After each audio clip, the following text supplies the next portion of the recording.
ప్రతిధ్వనికి స్వాగతం. మూసీ ప్రక్షాళన రేవంత్ రెడ్డి సర్కార్ ప్రతిష్టాత్మకంగా తలపెట్టిన ఈ ప్రాజెక్ట్ ప్రారంభానికి ముహూర్తం ఫిక్స్ అయింది. 4100 కోట్ల నిధుల సమీకరణ తర్వాత డిపిఆర్పై దృష్టి సారించింది ప్రభుత్వం.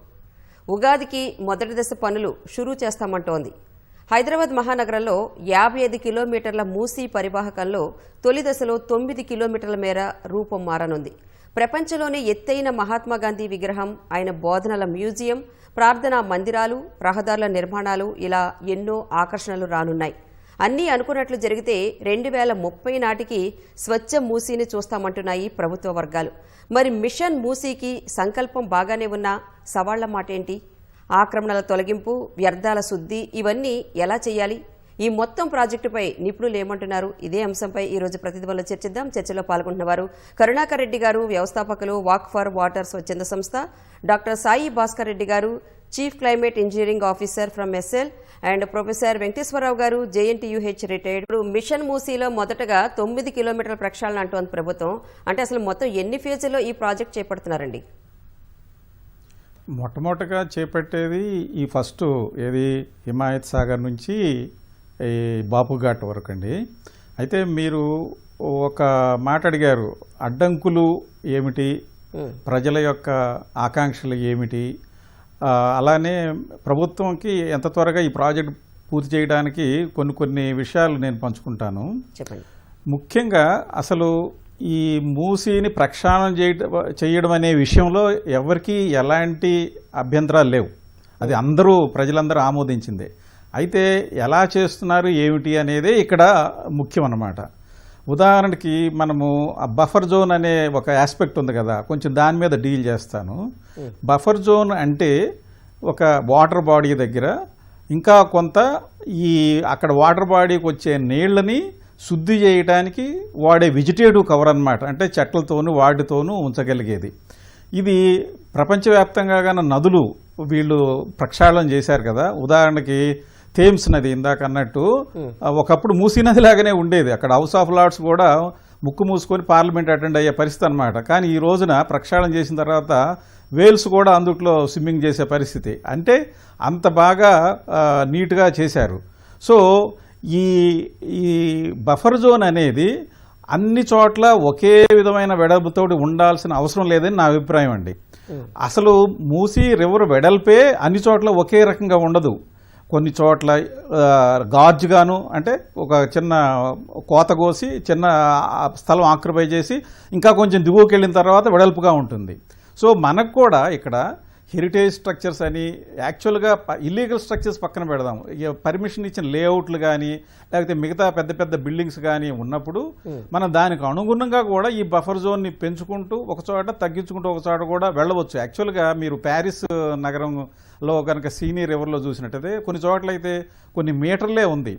కనీసం యావరేజ్ని మీరు ప్రపంచ స్టడీస్ అన్నీ కూడా చూస్తే ఒక 30 మీటర్స్ ఆ పైచులకు లేకపోతే కొంచెం ఇటు అటుగా మనం నిర్ణయించుకొని ముందల సాగుతూ ఉంటే ఒక్కొక్క చోట ఇంకా తగ్గించినా పర్లేదు. ముఖ్యంగా ఎక్కడైతే ఫారెస్ట్ ఉందో అక్కడ గవర్నమెంట్ ల్యాండ్ ఉందో అక్కడ పెంచుకోవచ్చు. అలాగనే హెరిటేజ్ స్ట్రక్చర్స్ ఉన్న చోట కొన్ని బిల్డింగ్స్ పరిరక్షణ చేయాల్సిన చోట తగ్గించుకొని ఆ ఒడ్డు అనేది చక్కగా కట్టాలి. ఆ ఒడ్డు ఇంతకుముందు పడిపోకుండా ఎవరు ఆక్రమించుకోకుండా మ్యాక్సిమం ఫ్లడ్ లెవెల్ కూడా ఎక్కడి వరకు వస్తుందో అది డిమార్కేట్ చేసి అంతవరకు ఆ రెండు వైపుల ఒడ్డుని బ్యాంక్స్ అంటాం ఇంగ్లీష్లో, ఆ బ్యాంక్స్ని బాగా పటిష్టం చేసి తర్వాత ఏమేమి స్ట్రక్చర్స్ వస్తాయి ఆ అందుబాటులో ఉన్న స్థలాన్ని బట్టి మనం నిర్ణయించుకొని డీటెయిల్డ్ ప్లానింగ్ చేసుకోవాల్సిన అవసరం ఉందండి. ఇలా చేయకపోతే అన్ని చోట్ల ఒకే యాడిస్టిక్ పెడితే ఏమవుతుందంటే ఈ లిటిగేషన్లు పెరిగిపోయి రాను ఇవాళ మొదలెట్టిన ప్రాజెక్టు ఎన్ని సంవత్సరాలకు అవుతుందో ఎవరికి తెలియని పరిస్థితి. సో అందుకని ఇది ఫ్లెక్సిబుల్గాను ఆ రివర్ మార్ఫాలజీ స్టడీ చేసి ఒక అదృష్టం ఏంటంటే మ్యాక్సిమం స్లోప్ ఉంది ఈ ప్రాంతంలో. సో అంత పెద్ద వరదలు కూడా అంత ఎక్కువగా ఒడ్డుకొచ్చి కొట్టుకుపోయే అంత పరిస్థితి కాదు ఈ ప్రాంతం. ఎక్స్టెండ్ చేసుకుంటూ అసలు ఆ బిల్డింగ్స్ ఏమిటి, పర్మిషన్ మనం ఎందుకు ఇచ్చామా ఇవ్వలేదా అవన్నీ చూసుకుంటూ ఇల్లీగల్ ఎలాగో మనం తీసేస్తాం అనుకోండి. అలాగే గవర్నమెంట్ ల్యాండ్ ఉన్న దగ్గర ఇంకొంచెం పెంచుకొని అక్కడ ఏమన్నా అమ్యూజ్మెంట్స్ కానీ మీరు ఏదైనా తెలుసుకుని అలాంటివన్నీ ఇలాగా స్టెప్. Right sir. వెంకటేశ్వర గారు, మూసీ నదిలో ఏడాది పొడవునా నీళ్లు ప్రవహించాలంటే చేయడానికి గోదావరి నది నుంచి 3 టీఎంసీ నీటిని తరలించాలనేది ప్రభుత్వం ప్రణాళికగా పెట్టుకుంది. మరి అది ఎంతవరకు సాధ్యం అంటారు? అది సాధ్యమేనండి. కాకపోతే ఒకటి మాత్రం ఉన్నది, మీరు నీళ్లు తరలించి సరే ఎప్పుడు మూసీ నదిలో ఏడాది పొడవునా ప్రవహించే విధంగా చేయొచ్చు, తప్పులేదు. అయితే చుట్టుపక్కల ఉన్న వాటర్ బాడీస్లో కూడా మనము ఈ సివరేజీ ట్రీట్మెంట్ పెట్టకపోతే, ఉదాహరణకి ఇప్పుడు ఈ కింద హుస్సేన్ సాగర్ ఉంది కదా, మరి అక్కడ నుంచి కూడా విపరీతమైన వ్యర్థాలతో కూడా నీళ్లు కానీ జాయిన్ అవుతూ ఉంటే ఇక్కడ మూసి మరి ఎట్లా ప్రక్షాళన అవుతుంది, ఇలాంటివి కూడా ఆలోచించాలి. మేరాలం ట్యాంకు, ఇలా పెద్ద పెద్ద వాటర్ బాడీస్తో సహా చిన్న చిన్న నాలాలు, అదే కాదు కాలనీస్ నుంచి వచ్చే మురుగునీరు శుభ్రంగా ఒక్కొక్క ఏరియాని ఐడెంటిఫై చేసి అక్కడే స్థానికంగానే శుద్ధి చేసి ఆ శుద్ధి నీరుని మూసీకి వదిలేటట్టు కూడా చూడాలి. యాక్చువల్గా డిపిఆర్లో మరి ఇవన్నీ ఉంటాయని అనుకుంటున్నాను. డిపిఆర్ తయారు చేసేటప్పుడు ఇలాంటి మెళుకువలు కన్నా చూడకపోతే మనం ఎన్ని నీళ్లు తీసుకొచ్చినా మళ్ళీ గోదావరి నుంచి కొన్ని నీళ్లు తీసుకొచ్చినా అందుట్లో ఇవి కలిసి మళ్ళీ ఒరిజినల్గా తయారయ్యే ప్రమాదం ఉంది. ఇంకొకటి ఏమిటంటే ఈ ప్రణాళిక తయారు చేసేటప్పుడు రాను ఇప్పుడు ఫ్లడ్స్ ఉంటాయి, డ్రౌట్స్ ఉంటాయి. ఈ క్లైమేట్ చేంజ్ అనే ఒక ఈ మూలాన, ఈ వాతావరణ మార్పుల మూలాన. సో ఈ ఫ్లడ్స్ విషయంలో ముఖ్యంగా ఎంతవరకు ఫ్లడ్ లెవెల్ వస్తుంది అనేది కూడా రీఎస్టిమేట్ చేయాలి. పాత ఫ్లడ్స్ ఉన్నాయి రికార్డు, కానీ కొత్తగా మనం మోడలింగ్ అంటాం, కొత్తగా ఈ రాబోయే రెయిన్ఫాల్ అది దృష్టిలో పెట్టుకొని, ఇంకా ఇంత రెయిన్ఫాల్ వస్తే ఎంతవరకు ఇది ఆక్రమించగలదు అది కూడా దృష్టిలో పెట్టుకొని మనము పర్మనెంట్గా చేస్తున్నాం కాబట్టి, ఎన్నో వందల ఏళ్ళు కూడా ఇది నెక్స్ట్ ఇలా ఉండాలి కాబట్టి అది కూడా దృష్టిలో పెట్టుకొని ఇచ్చేయాలన్నమాట. సో ఆ ఫ్లడ్ లెవెల్కి తగ్గట్టు చేయాలి.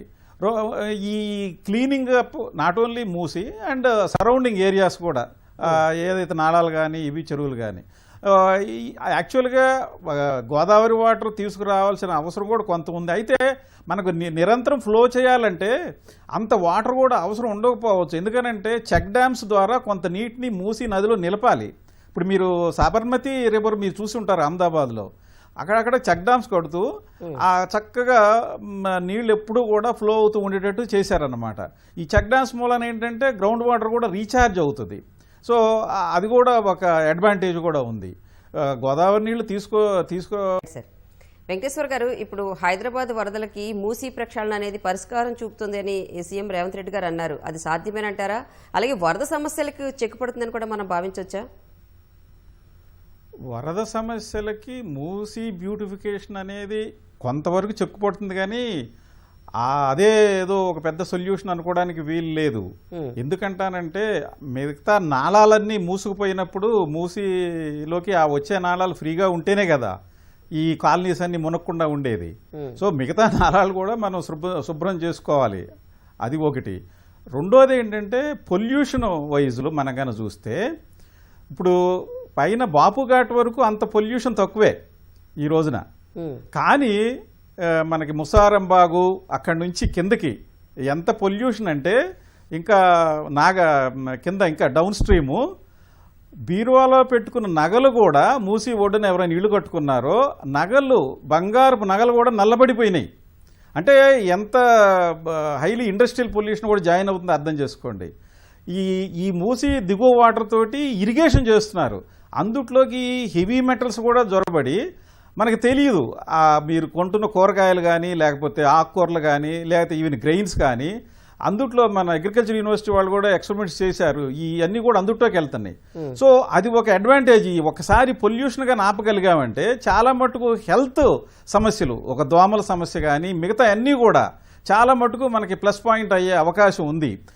అది పొల్యూషన్ మీద ఎక్కువ కాన్సన్ట్రేట్ చేయాలి. వరదల విషయంలో ఫ్రీగా ఒక్క మూసి నది వెడల్పును మాత్రం శుభ్రంగా అటువైపు ఇటువైపు చేస్తే కొంతవరకు తగ్గొచ్చు, కానీ అదొక్కటే కాదు మిగతావి కూడా చేయాలని నా అభిప్రాయం. ముఖ్యంగా పొల్యూషన్ విషయంలో మాత్రం చాలా జాగ్రత్త తీసుకొని, గ్రౌండ్ వాటర్ మొత్తం కూడా పొల్యూషన్ అయిపోయింది కదండి. ఇప్పుడు ఎక్కడ డైరెక్ట్గా గ్రౌండ్ వాటర్ తాగే పరిస్థితే లేదు.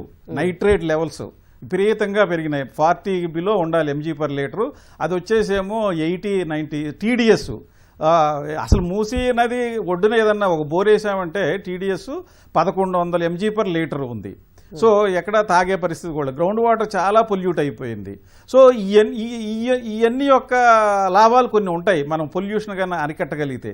అయితే ఈ పొల్యూషన్ అరికట్టాలి అంటే మెయిన్ సోర్స్ దగ్గర అరికట్టడమే. ఇప్పుడు ఇండస్ట్రీస్ కొన్ని అక్కడ నుంచి డిస్ప్లేస్ చేయగలిగితే మంచిదే, లేదంటే అక్కడే దాన్ని మనము ట్రీట్ చేయగలిగే ఒక ఏర్పాటు కానీ చాలా స్ట్రిక్ట్ ప్రణాళికలు కానీ మనం రూపొందించుకోవాలి. సో అది లేనంత వరకు మళ్ళీ ఎప్పటికప్పుడే ఈ డబ్బులు పోయా మళ్ళీ మొత్తం అన్ని వెనక్కి వచ్చా అన్నట్టుగా ఉంటుంది. సో ఇలాంటి చర్యలు చాలా జాగ్రత్తగా చేయాలన్నమాట. సో మూసీకి సంకల్పం అయితే ఉంది కానీ సవాళ్ళు చాలా ఉన్నాయంటారు. తెలంగాణ తలరాతే మారిపోతుంది అంటారు. అయితే ఈ విషయంలో పార్టీలు పక్కన పెట్టి రాజకీయాలకు అతీతంగా ఏకతాటిపై నడవాల్సిన అవసరం ఉందంటారా లేదా? అసలు ఒక మంచి పనికి ఒక మూసీ కాదు, అన్ని రాజకీయ పార్టీలు ఏకతాటి మీద నడవాలి ప్రతి మంచి పనికిను. ఇంకొక విచిత్రమైన విషయం ఏంటంటే నేను చెప్పదలుచుకుంది, ఇందాక నాలాలు శుభ్రం చేయడమే కాకుండా మన సాలిడ్ వేస్ట్ ఉంది చూసారా, డంపింగ్ ఎక్కడ పడితే ఎక్కడ డంపింగ్ చేయడం కాదు. ఈ మూసి బాగు చేసినా మీ ఇష్టం వచ్చినట్టు సాలిడ్ వేస్ట్ను కనుక, అంటే వ్యర్థ పదార్థాలు, ఘన పదార్థాలు, ఘన వ్యర్థాలు అవి ఎక్కడ పడితే అక్కడ కనుక వేసేస్తే మళ్ళీ అందుట్లో నుంచి రెయిన్ఫాల్ పడినప్పుడు కానీ మిగతాప్పుడు కానీ లీచ్ అని బయటకు వచ్చి మళ్ళీ గ్రౌండ్ వాటర్లోకి వెళ్ళి గ్రౌండ్ వాటర్ మళ్ళీ మూసిలోకి వెళ్ళిపోతూ ఉంటుంది. సో టోటల్గా డిసిప్లిన్ కావాలి క్యాచ్మెంట్లో. పరివాహక ప్రాంతం అంతా కూడా ఒక స్ట్రిక్ట్ డిసిప్లైన్ కావాలి. సో ఆ స్ట్రిక్ట్ డిసిప్లైన్లో మీరు అన్నట్టు పార్టీలకు అతీతంగా ప్రజలందరూ ఏకమయ్యి ఇదిగో మనం ఈ పని చెయ్యాలి, ఒక గవర్నమెంట్ ఒక పెద్ద గైడ్ లైన్స్ ఇచ్చినప్పుడు మనం ఈ పని చెయ్యాలి. అసలు రీసైక్లింగ్ అది చాలా ఇంపార్టెంట్. మనం వాడే ప్రతి వ్యర్థ పదార్థాన్ని మనం జనరేట్ చేసే ప్రతి వ్యర్థ పదార్థాన్ని రీసైకిల్ చేసి అది భూమిలోకి కానీ లేకపోతే గ్రౌండ్ వాటర్లోకి కానీ వెళ్లకుండా, అది సర్ఫేస్ వాటర్కి వెళ్లకుండా ప్రతి ఒక్కళ్ళు జాగ్రత్త తీసుకున్నప్పుడే అది బాగుపడుతుంది. ఇప్పుడు మొదలెడితే దాదాపు మా హైడ్రలాజికల్ లెక్కల ప్రకారంగా సర్ఫేస్ వాటర్ అయితే పైకి చూస్తానికి కొన్ని సంవత్సరాలు అవుద్ది, కానీ ఇక భూగర్భ జలాలు అయితే 10 ఏళ్ళు పడుతుందండి. 10 ఏళ్ళు, 30 సంవత్సరాలు 40 సంవత్సరాలు కూడా పట్టే అవకాశం ఉంది. సో గ్రౌండ్ వాటర్ కూడా పూర్తిగా ప్రక్షాళన అయ్యి బాగయిన దాకా కూడా ఈ ప్రక్రియ అన్నమాట. అంటే ఇది ఒక ఇవాళ రేపు అయ్యే ప్రాజెక్టుగా ఇప్పుడు కన్నా మొదలు పెడితే కొన్ని 10 సంవత్సరాల వరకు ఇది కొనసాగి అదొక యజ్ఞంలాగా ప్రతి ఒక్కళ్ళు ఒక డిసిప్లైన్ లాగా చేయాలి తప్ప ఏదో ఇవాళ ఇది చేశాము, కొన్ని డబ్బులు ఖర్చు పెట్టాము, 4 ప్లాంట్లు పెట్టాము, ఈ మొత్తం అయిపోయింది అనేది కాదండి. ఇది జీవన విధానంలో రావాలి మార్పులు. అదండి. Thank you so much sir. Karunakar గారు, భాస్కర్ గారు, వెంకటేశ్వర గారు ప్రతిధ్వని చర్చలో పాల్గొన్నందుకు. ఇది నేటి ప్రతిధ్వని. నమస్తే.